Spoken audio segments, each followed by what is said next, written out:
Hello all very good morning to all my dear students. विद्यार्थी मित्रांनो, काही medical problems होते घरी, त्यामुळे मी काही ऑनलाईन लेक्चर रेकॉर्ड करू शकलो नाही. तर आजपासून आपण चालू करू पुन्हा. तर आपण बघत होतो unit number 3 dynamic equilibrium, unit number 3 in chemistry. आणि आपण आजचा टॉपिक आहे आपला ओस्टोल डायल्युशन लॉ. याच्या आधी आपण डिसोसिएशन कॉन्स्टंट, वीक ॲसिड आणि वीक बेसचं बघितलं आहे.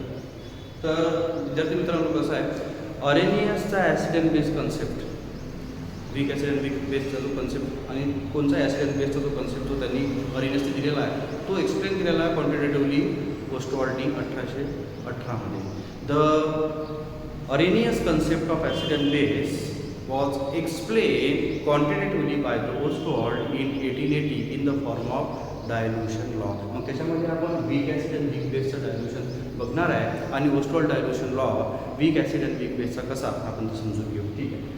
मग आता ओस्टवॉल्ड डायल्युशन लॉ सगळ्यात पहिला आपण चालू करू वीक ॲसिडपासून. Consider equilibrium of weak acid. आता एक लक्षात घ्या, आपण पाहिलं आहे का स्ट्रॉंग ॲसिड हे कम्प्लिटली डिसोसिएट होतात, वीक ॲसिड ही कम्प्लिटली डिसोसिएट होत नाही. ठीक आहे. मग आता बघा, आपण इक्विलिब्रियम करतो, कारण मी तुम्हाला बोललो आहे की वीक ॲसिड असो किंवा वीक बेस असो, त्यांच्यामध्ये जेव्हा तुम्ही डिसोसिएशन दाखवतो तेव्हा स्ट्रॉंग ॲसिड असो किंवा स्ट्रॉंग बेस असो तर आपण सिंगल एरो काढतो, one step reaction, single direction reaction दाखवतो. पण इकडे इक्विलिब्रियम असते त्याची दोन्ही साईडचे एरो आपण काढत आलेलो आहे वीक ॲसिड आणि वीक बेसमध्ये. ठीक आहे. याच्या मी कारण तुम्हाला बोललेलं सुद्धा आहे.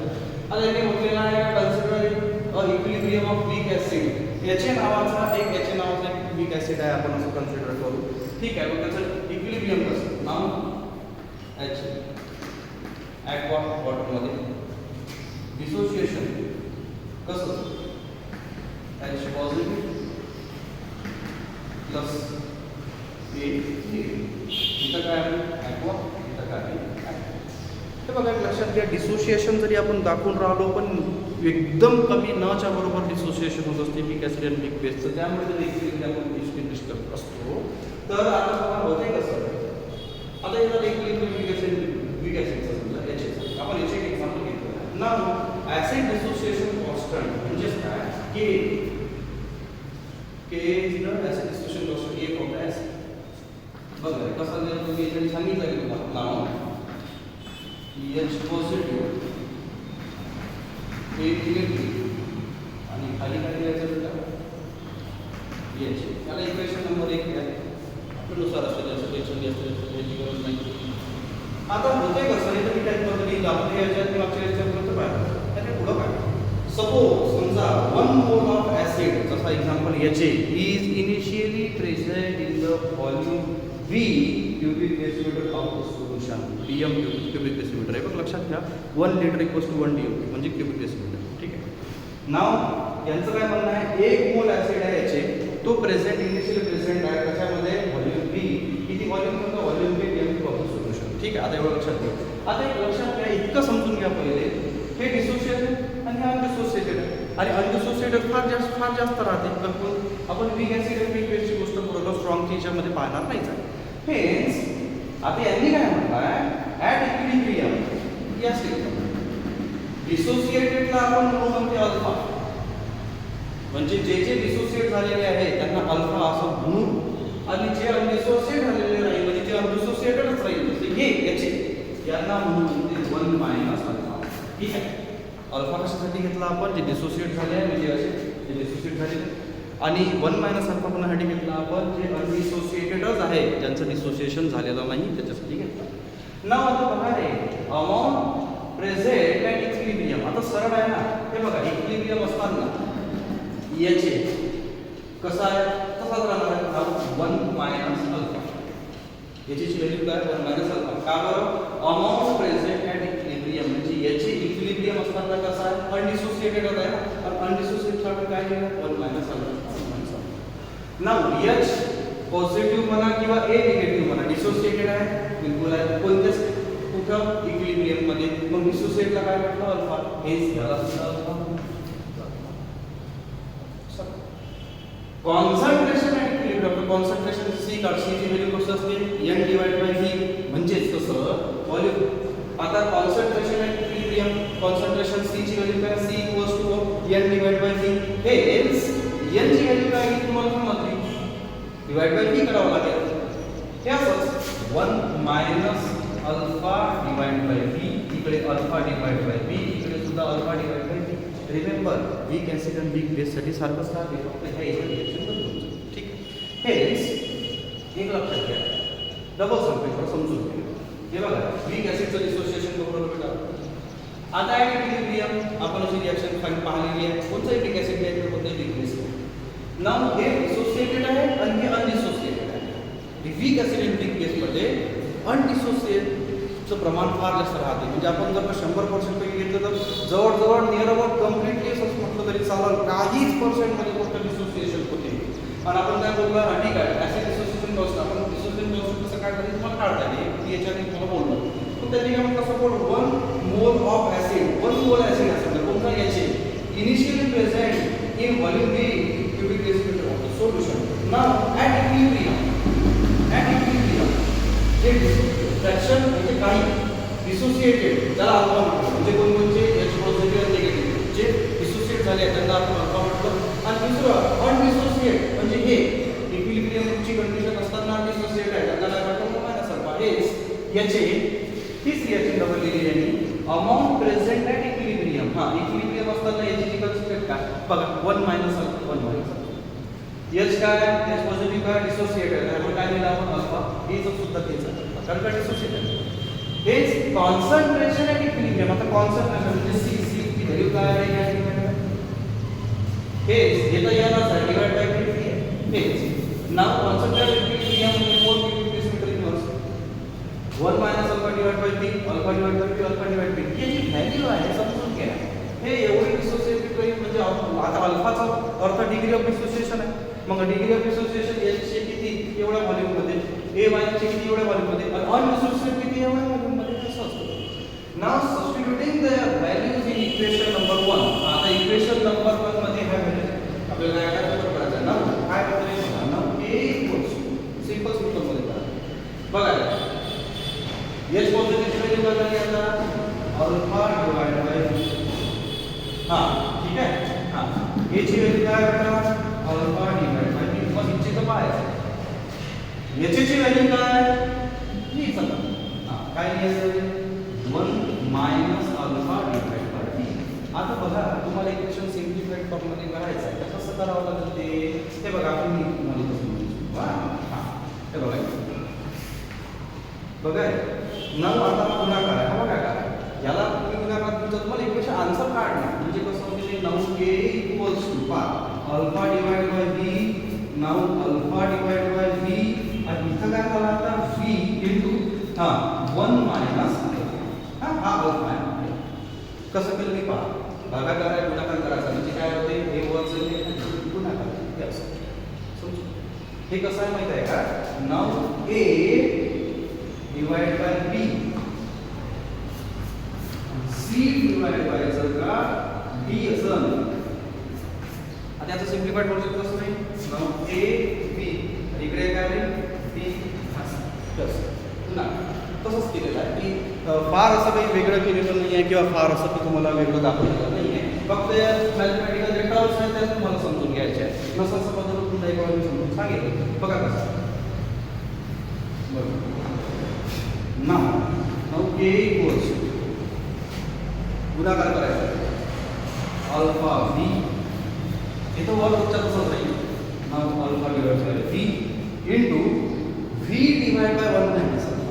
हां v divide by 1 minus alpha. आता बघा सरळ सरळ आहे तुम्ही कॅन्सल ओके अल्फा अल्फा नाव आता पहा आहे नाउ k इक्वल्स आपण इथं लिहू कारण आपण तिकडे का नाउ k इक्वल्स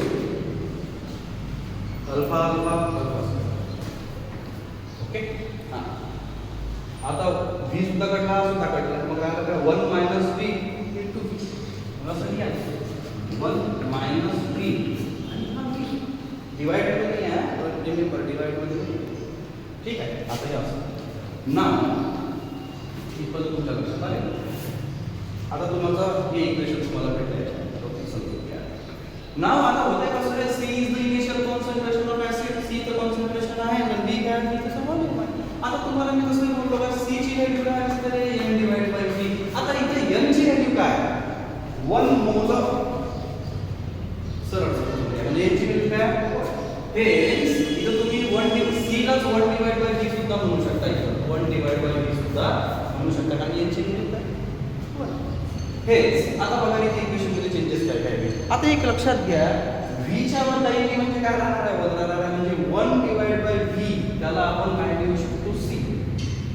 डबल आहे तुम्ही 1 त्याच्यावर काही नाही म्हणजे इथं काय राहतं 1 राहतो 1 divide by V 1 divide by V याला आपण काय म्हणतो C का इनिशियल कॉन्सन्ट्रेशन मग डबल घ्या तसंच नाव हेच नाव K इक्वल्स टू बघा काय होते alpha square C divide by 1 minus alpha. आता कसं केलं मी डबल सांगतो हे बघा इथं तुम्हाला हे समजतं 1 डिवाइड बाय V ला काय म्हटलं आपण C त्यामुळे ठीक आहे हे तुमचं समजलं. आता होतंय कसं हे तर तुमच्या इथपर्यंत क्लिअर झालंय. फॉर द वीक ऍसिड असो का वीक बेस असो बेटा अल्फा म्हणजे डिसोसिएशन हे फार कमी प्रमाणात तुम्ही पहिलेच बोललाय व्हेरी स्मॉल और आपण असे लिहू शकतो का 1 मायनस अल्फा हे नियर अबाउट याला 1 काऊन का याचीच व्हॅल्यू सगळ्यात जास्त आहे ना 100% पैकी जर का 0.1 किंवा 0.5% जर डिसोसिएशनच्या जवळपास असेल तर नियर अबाउट 100% बोलतो कोणी आपण यासाठी हेच आपण याला नियर अबाउट 1 म्हणून म्हणजे कंप्लीट म्हणून टाकतो समजून हेच आता सरळ आहे तुम्ही त्याच्या जागी व्हॅल्यू टाकली वगैरे. आता होते कसं आहे बघा सरळ आहे जर तुम्ही याला 1 म्हणून राहिले आता ते 1 लिहायची काही गरज नाही कारण कन्सिडर करण्याची गरज नाही म्हणून याला आपण 1 म्हणून राहिलो 1 म्हणून कंप्लीट म्हणून राहिलो का कंप्लीट अनडिसोसिएटच राहील बा असं म्हणून राहिलो.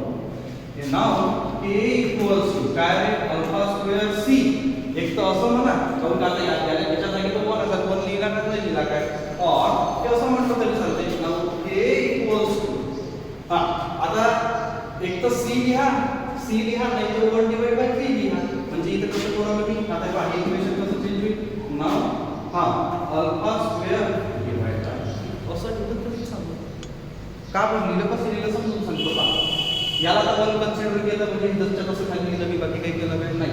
मग आता त्याला C च्या जागी जर C नसेल लिहायचं मला कसं तर मग हां आता पहा ना C ची व्हॅल्यू काय 1 डिवाइड बाय V या n डिवाइड बाय V याची व्हॅल्यू 1 आहे त्यामुळे C equals to 1 divide by V right. Now आता C नसेल लिहायचं तुम्हाला तर हा गुणाकार इथं काय करणार का हे लक्षात घ्या कारण का तर V दिलाय म्हणजे आता C ची व्हॅल्यू तुम्हाला डबल सांगतो मी पहा C ची व्हॅल्यू का 1 डिवाइड बाय V ठीक आहे आपण C घेऊ पण C नसेल घ्यायचं V घ्यायचं म्हणजे और लिहायचं आपल्याला एक्स्ट्रा असले हां तर काय लिहा तुम्ही इथं alpha square divide by V.